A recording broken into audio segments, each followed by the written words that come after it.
Bem-vindo à 221ª edição do programa Pedindo Luz. O tema hoje é Porque quero que te convertas.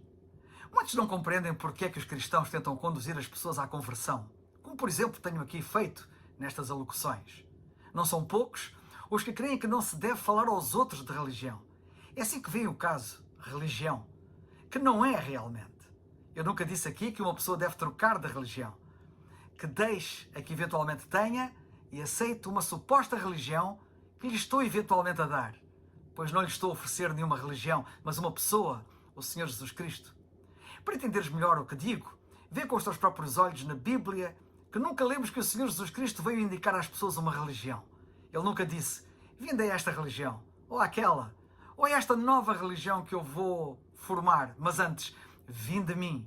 Sim, ele disse, por exemplo, podes ler em Mateus 11, 28 e 29, vinde a mim, disse ele, todos os que estáis cansados e oprimidos, e eu vos aliviarei, e encontrareis descanso para as vossas almas. Sim, ele disse, vinde a mim. Porém, insisto que é verdade que muitos creem que não se deve falar aos outros da sua fé, que não se deve evangelizar, portanto, que não se deve tentar converter alguém. Em bastantes países já é mesmo proibido fazê-lo por lei, e não ficarei surpreendido se o mesmo vier a acontecer em Portugal em breve. Sabe que já é proibido evangelizar em 1/3 dos países do mundo. Alguns acham que se deve respeitar as crenças das pessoas e que estas não devem ser incomodadas no que respeita ao que creem ou ao que não creem. Há até quem diga que a vida do cristão é uma testemunha suficiente da sua fé, pelo que o cristão não tem nada que andar por aí a falar da mesma. Acham assim que o cristão não deve invadir a privacidade das outras pessoas tentando convertê-las à sua crença. Bem, gostaria de deixar aqui uma pergunta.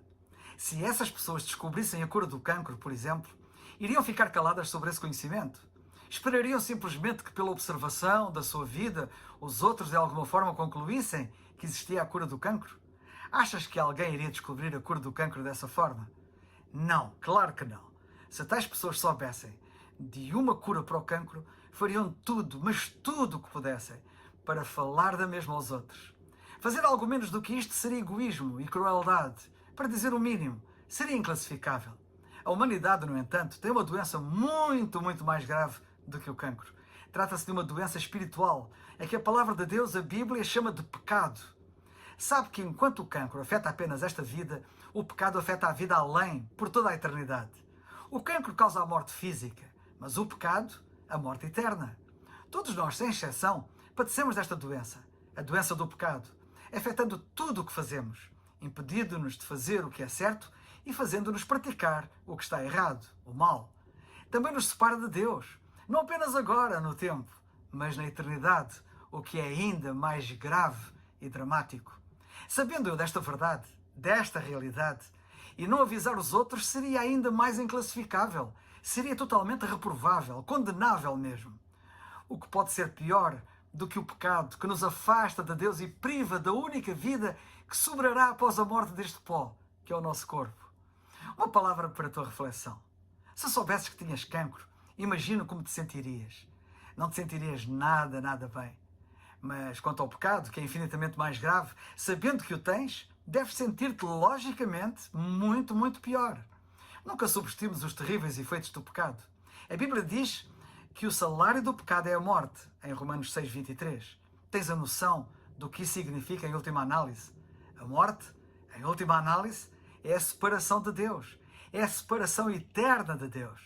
Mas a Bíblia também nos diz algo que é maravilhosíssimo, sendo uma excelente notícia. Deus providenciou a cura para o pecado através da vinda do Senhor Jesus Cristo a este mundo, quando na cruz Ele foi ali punido, castigado por nós, de forma expiatória, para nos livrar a nós da condenação do mesmo e das suas consequências. Ele veio ao mundo por uma razão, tornar possível sermos purificados dos nossos pecados e termos uma nova vida pelo seu Espírito. As palavras da Bíblia são verdadeiras. Se alguém está em Cristo, nova criatura é. As coisas velhas já passaram, eis que tudo se fez novo. Lemos na 2ª carta aos Coríntios 5:17. Peço-te que descubras esta verdade experimentalmente, tu mesmo, ou voltando-te para Cristo, crendo nele como teu único Salvador. Se o fizeres, com verdade, quando o fizeres, vais ver que irás querer falar aos outros do Evangelho, da excelente notícia da salvação que há em Cristo, porque o Evangelho é a melhor notícia que o ouvido humano alguma vez ouviu. Farás como eu. Não surpreende, portanto, lermos nas Escrituras, na segunda carta aos Coríntios, capítulo 4, versículo 13, cito: Cri, por isso falei. Nós queremos também, por isso também falamos. Percebes por que falo? Porque quero que te convertas.